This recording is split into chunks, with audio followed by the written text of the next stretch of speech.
Happy new year বন্ধুরা।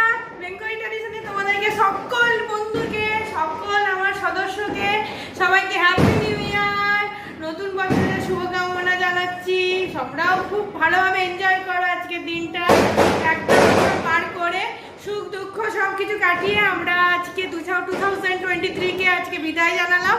আজকে 2024-কে বাইরে প্রচণ্ড পরিমাণে হচ্ছে যে বাজি ফাটছে। আমরা যতটা পেরেছি আয়ুষের জন্য সারপ্রাইজ রেখেছি, আমরাও এনজয় করছি, তোমরাও এনজয় করো বন্ধু। আয়ুষ বলছে